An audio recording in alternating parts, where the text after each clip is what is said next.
એ રિંકુ બેન હું ઊંધું ઘાલીને મંડાણા છો? લે આવો આવો સોનલબેન, બેસો બેસો. આ શેનું કટિંગ કરો છો રિંકુ બેન? પનીર કાપું છું જો ને. ઠેક પનીરનું શાક બનાવવાનું લાગે છે. હા, પનીરનું શાક બનાવવું છે. અમારે તમારા ભાઈને છે ને પનીરના શાક વગરનું નો હાલે, બોલો. અમારે છે ને સોનલબેન, તમે હાસુ માનશો, અઠવાડિયામાં અમારે 2-3 વખત અમારા ઘરે પનીરનું શાક તો હોય જ. તમારા ભાઈને હસોડું નો હાલે એની વગરનું, બોલો.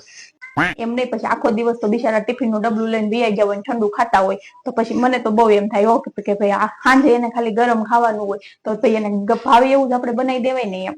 તો તમારા ભાઈ છે ને પાછું પનીરનું શાક બહુ ભાવે એટલે હું અઠવાડિયામાં 2-3 વખત તો પનીરનું શાક બનાવી નાખું. બિચારા પેટ ભરીને ખાય તો લે કા સોનલબેન.